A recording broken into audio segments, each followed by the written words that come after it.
కోనసీమ జిల్లా రాయవరంలో భారీ అగ్ని ప్రమాదం జరిగింది. బాణాసంచా కేంద్రంలో మంటలు వ్యాపించాయి. ఈ ప్రమాదంలో 6 మృతి చెందగా పలువురికి గాయాలయ్యాయి. గాయపడిన వారిని ఆసుపత్రికి తరలించారు. మరోవైపు సంఘటనా స్థలానికి చేరుకున్న ఫైర్ సిబ్బంది మంటలను అదుపు చేశారు.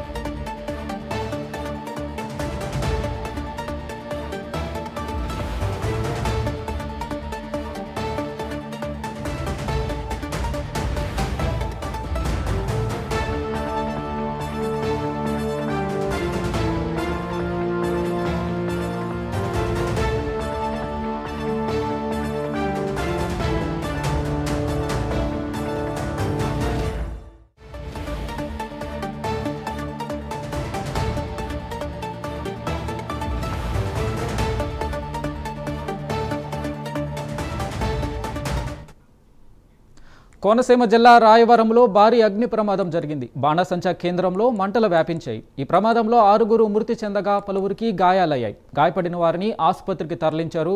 మరోవైపు సంఘటనా స్థలానికి చేరుకున్న ఫైర్ సిబ్బంది మంటలను అదుపు చేశారు.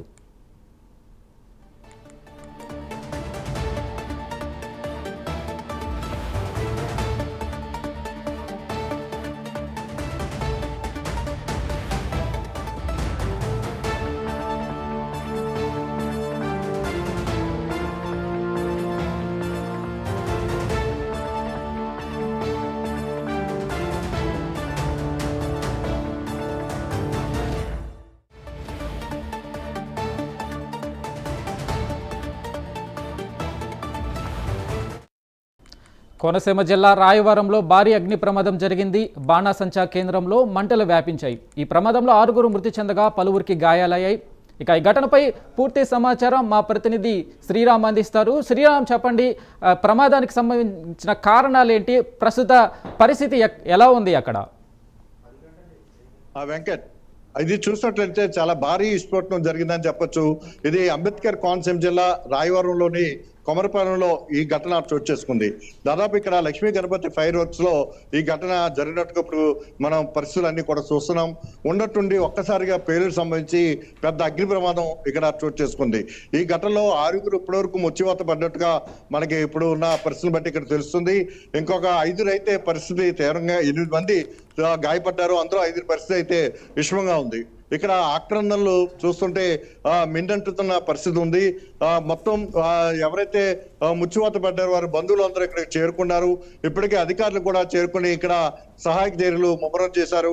అయితే పెద్ద ఎత్తున విస్ఫోటనం సంభవించడంతో ఒక్కసారిగా పెద్ద మంటలు ఎగిసిపడ్డ పరిస్థితి ఉంది. అయితే ఇప్పుడు ఇక్కడికి జిల్లా ఎస్పీ కలెక్టర్ కూడా ఇక్కడికి చేరుకుంటున్నారు. ఇప్పటికే అధికారులు అందరూ చేరుకుని ఇక్కడ ఈ ప్రమాదం జరిగిన తీరును కూడా అక్కడ ఏ విధంగా జరిగింది అనేది కూడా దర్యాప్తు చేస్తున్న పరిస్థితి ఉంది.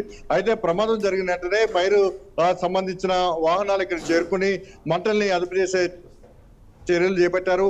ఇప్పుడిప్పుడే మంటలు అదుపులోకి వచ్చిన పరిస్థితి ఉంది. అయితే లోపలికి పూర్తి స్థాయిలో వెళ్ళే పరిస్థితులు అయితే ఇక్కడ ఇంకా కనిపించట్లేదు.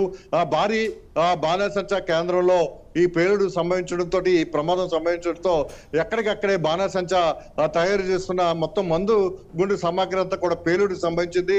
దీంట్లో పెద్ద శబ్దాలతోటి ఇక్కడ కాసేపు ఏం జరుగుతుందో బేతాహోక వాతావరణం ఏర్పడింది. దీంతో స్థానికులందరూ కూడా ఆందోళనకు గురైన పరిస్థితి ఉంది. ఇప్పుడు గాయపడ్డ వారిని కూడా రామచంద్రపురం ప్రభుత్వ ఆసుపత్రికి తరలించారు. ఇక్కడ పరిస్థితి విషమంగా ఉన్న వారిని కాకినాడ ఆసుపత్రికి తరలించడానికి కూడా ఇక్కడ చర్యలు చేపట్టారు. ఇప్పటికే సీఎం కార్యాలయం నుంచి కూడా ఈ ఘటన మీద ఆరా తీశారు. సహాయక చర్యలు ముమ్మరం చేసి బాధితులకి మెరుగైన వైద్యం అందించాలని చెప్పి కూడా సీఎం చంద్రబాబు నాయుడు ఆదేశించారు. దీని మీద చూసినట్లయితే ఇప్పటికే మొత్తం అధికారులు అందరూ కూడా చేరుకుంటున్నారు. ఇప్పుడిప్పుడే ఇక్కడ సహాయక చర్యలు కూడా ముమ్మరం చేసిన పరిస్థితి ఉంది. మరొక 5 పరిస్థితి కూడా విషమంగా ఉండటంతో పరిస్థితి కూడా ఆందోళనగా ఉంది. ఇక్కడ ఎవరైతే స్థానికులు ఉన్నారో వీరందరూ కూడా చాలా ఆందోళన చెందుతున్న పరిస్థితి ఉంది. అయితే ఏదైతే బాధితులు అలాగే మృత్యువాత పడ్డ కుటుంబ సభ్యులందరూ కూడా ఇక్కడ చేరుకుని ఆక్రందంతో ఈ ప్రాంతం అంతా మునిగిపోయిన పరిస్థితి ఉంది. ఇక్కడ ఇంకా ఎవరైనా ఇందులో గాయపడ్డ వారు ఉన్నారా లేదా అనేది కూడా ఇప్పుడు అన్ని శకటాలన్నీ ఇక్కడ ఉన్న శకలాలన్నీ కూడా ఇక్కడ చూస్తున్న పరిస్థితి ఉంది, వెలుగు తీస్తున్న పరిస్థితి ఉంది. ఇంకా పూర్తి స్థాయి సమాచారం అంటే చనిపోయిన వాళ్ళు ఎవరెవరు అనేది కూడా పూర్తిగా పేర్లు ఇంకా వెల్లడి కావాల్సి ఉంది. అలాగే గాయపడ్డ వారి పేర్లు కూడా ఇంకా పూర్తిగా తెలియాల్సి ఉంది. అయితే ప్రస్తుతం ఈ సమాచారం సేకరణలో ఇక్కడ అధికారులు కూడా నిమగ్నమైన పరిస్థితి ఉంది.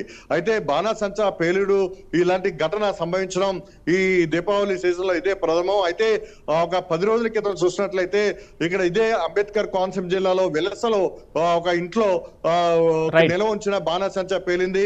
భార్య భర్తలు ఇద్దరు కూడా మృత్యువాత పడ్డారు. దీంతో అధికార యంత్రాంగం కూడా అప్రమత్తమై మొత్తం బాణాసంచా కేంద్రాల్లో తనిఖీలు కూడా చేశారు. భద్రతా ప్రమాణాల మీద కూడా ఇక్కడ అధికారుల్ని తనిఖీలకి పంపించారు. అలాగే లైసెన్సులు ఉన్నవారే వ్యాపారాలు చేయాలని చెప్పి కూడా ఆదేశాలు ఇచ్చారు, తనిఖీలు చేశారు. అయినప్పటికీ కూడా ఇలాంటి భద్రత లేకుండా ఎలాంటి భద్రత లేకుండా కొనసాగుతున్న చర్యలు ఉన్నట్టుగా ఈ ఘటనతోటి మనకి తేటతెల్లం అవుతుంది. Right Srirammurthy, thank you.